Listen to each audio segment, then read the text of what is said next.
Nina proudly presents apuverbit, modal verbs. Modaalisilla tai vaillinaisilla apuverbeillä ei ole kaikkia aikamuotoja, joten joskus tarvitaan korvaavia ilmaisuja.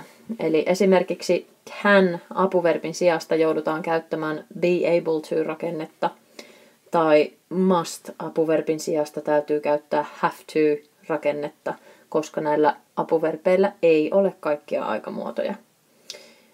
Myöskään perusmuotoa ei näillä verbeillä ole, eli ei siis voi sanoa esim. To can. Se tarkoittaisi purkittamista eikä suinkaan voimista. Vaillinaisen apuverbin jälkeen seuraava verbi on myös aina perusmuodossa ilman to-partikkelia. Esimerkiksi I can sing.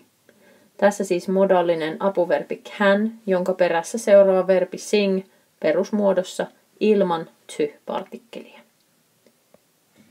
You must go. Tässä taas must apuverbin jälkeen seuraava verbi go perusmuodossa ilman to-partikkelia. She may come again tomorrow. Tässä may apuverbin jälkeen seuraava verbi come perusmuodossa ilman to-partikkelia. Katsotaan ensin hieman tarkemmin apuverbiä can. Se voi merkitä osaa, voi, kykenee tai saa. Sillä voit ilmaista presenssiä tai futuuria joissain tapauksissa, ja sen imperfekti muoto on could. Eli could voi olla joko imperfekti, jolloin se tarkoittaa osasi, mutta muistathan, että could-apuverbiä käytetään myös konditionaalissa, jolloin sen merkitys on voisi. Jos haluat sanoa osata tai olla kykenevä muissa aikamuodoissa kuin presenssissä, futuurissa tai imperfektissä, sinun on pakko käyttää korvaavaa muotoa be able to, joka toimii kaikissa aikamuodoissa. Sillä voit siis korvata can-apuverbin silloin, kun tarvitset perusmuotoa tai esimerkiksi kolmatta muotoa. Katsotaan muutama esimerkki. I can dance. Osaan tanssia. Viitataan selvästi nykyhetkeen, joten pärjäämme can-apuverbillä. Relationships can be difficult. Suhteet voivat olla vaikeita.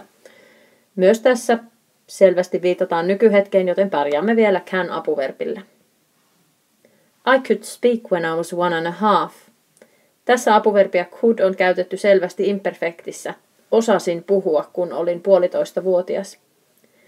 Could-apuverbia käytetään tällaisissa erityisesti taitoja ilmaisevissa ilmaisuissa, joissa puhutaan jostain tietyssä iässä opitusta taidosta, niin kuin vaikka puhuminen tai pyörällä ajaminen tai uiminen. He seems to be able to walk again. Tässä verbin seem perään tarvittaisiin perusmuoto seuraavasta verbistä to-partikkelin kanssa, joten can-apuverbi ei ole mahdollinen, koska sillähän sitä perusmuotoa ei ollut. Eli joudumme turvautumaan to be able to ilmaisuun korvataksemme sen can-apuverbin. Eli hän näyttää pystyvän jälleen kävelemään.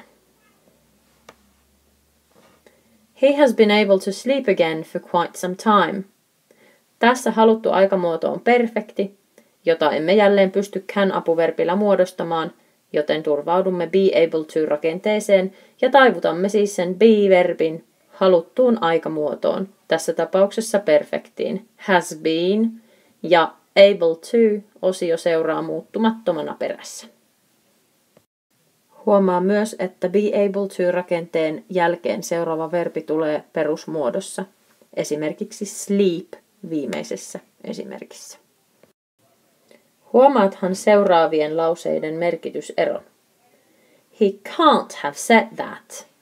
Tässä esimerkissä puhuja ei usko, että hän on voinut sanoa näin. Hän ei ole voinut sanoa niin. Kun taas tässä esimerkissä he hasn't been able to say that.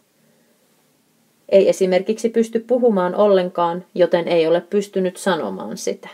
Kyse on siis oikeasti kyvystä tai tässä tapauksessa kykenemättömyydestä.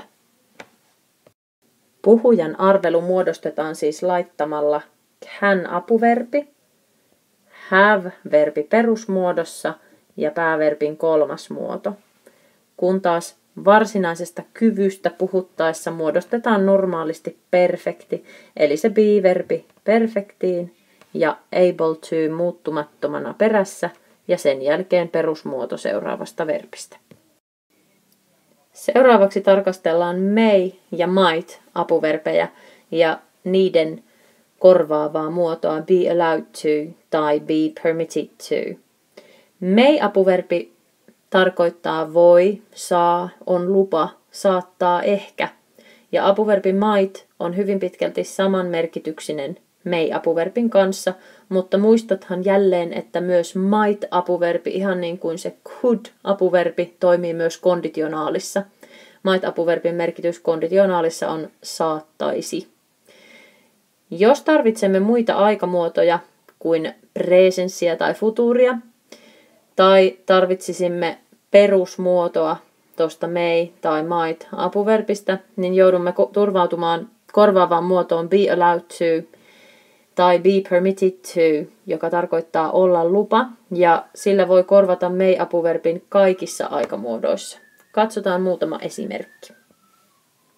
May we go now? Saammeko mennä nyt? Kyse on selvästi presenssistä, joten pärjäämme hyvin may apuverbillä. You may think I'm joking, but I'm not. Saatat luulla, että vitsailen, mutta en vitsaile. Tässä esimerkissä toimisi aivan yhtä hyvin myös might, joka olisi samanmerkityksinen. Saatat luulla, että vitsailen, mutta en vitsaile. They may have changed their mind about going there. Tässä esimerkissä may-apuverbi on mukana myös tietynlaisessa perfektirakenteessa, mutta varsinaista perfekti-aikamuotoa se ei silti ilmaise, vaan ilmaisee puhujan arvelua, että he ovat ehkä saattaneet muuttaa mielensä sinne menemisestä. I was allowed to watch the horror film last night. Tässä haluttu aikamuoto on imperfekti, joten emme pysty laittamaan may tai might apuverbiä siihen ollenkaan. Pakko käyttää korvaavaa muotoa be allowed to, jossa siis be-verbi taivutetaan nytten imperfektiin. Muoto on was, koska tekijä on I. I was allowed to watch the horror film last night. Minun annettiin katsoa kauhuelokuva eilen illalla. Seuraavassa esimerkissä he has been allowed to go swimming alone for quite some time now. Aikamuoto on perfekti. Ja jälleen kun on ulkopuolelta tulevasta luvasta kyse, niin tarvitaan tuota be allowed to tai be permitted to ilmaisua, josta saamme perfektin näppärästi muodostettua niin, että laitamme be-verbin perfektiin. Muoto on has been, koska tekijä on he, ja toi allowed to seuraa muuttumattomana perässä. Be allowed to ja be permitted to ilmaisujen jälkeen myös niitä seuraava verbi on perusmuodossa, kuten tuossa viimeisessä esimerkissä esimerkiksi toi go. Seuraavaksi apuverbi must, jonka merkitys on täytyy, pitää, on varmaan. Ja se esiintyy vain presenssissä. Kaikissa muissa tapauksissa, aikamuodoissa ja jos tarvitset perusmuotoa, joudut turvautumaan korvaaviin muotoihin have to tai need to, jotka tarkoittavat myös täytyy. Ja tällä have to-rakenteella voit siis korvata sen must apuverbin kaikissa aikamuodoissa. Muutama esimerkki. I must do my homework now. Minun täytyy tehdä minun kotiläksyni nyt. Must you stare at me all the time? Onko sinun pakko tuijottaa minua kaiken aikaa? Seuraavassa esimerkissä aikamuoto onkin imperfekti, joten must-apuverbi ei olekaan enää mahdollinen. I had to leave early because of my flight. Minun täytyy lähteä varhain lentoni takia. Eli have to rakenne on laitettu imperfektiin, eli käytännössä have-apuverbin imperfekti muoto, joka on had, ja sen jälkeen seuraa tuo to-partikkeli ja seuraava verbi perusmuodossa, eli leave. Seuraavassa esimerkissä olemme tarvinneet perfektiä, ja on oikeasta pakosta kyse, joten joudumme käyttämään have to-rakennetta perfektissä. I have had to take some sleeping pills to get some sleep. Eli minun on täytynyt ottaa unilääkkeitä saadakseni unta. Seuraavassa tärkeää erityistä huomattavaa must ja have to verbeistä. Must-apuverbiä voit käyttää myös varmaan merkityksessä, esimerkiksi sanomalla you must be joking. Tässä ei ole mistään pakosta kyse, vaan puhuja arvelee, että toinen pilailee. Pilailet varmaan. Myös tietynlainen perfektin näköinen rakenne must plus have perusmuodossa plus pääverbin kolmas muoto. Laittamalla saadaan tällainen puhujan arvelu aikaan. I must have lost one of my shoes. Tässä siis arvelen, että olen varmaankin hävittänyt toisen kengistäni. Kun taas sitten, jos teet perfektin sillä have to rakenteella, niin kyse on oikeasta pakosta. I have had to lose one of my shoes. Tässä tapauksessa joku olisi esimerkiksi pakottanut minua hävittämään kenkäni.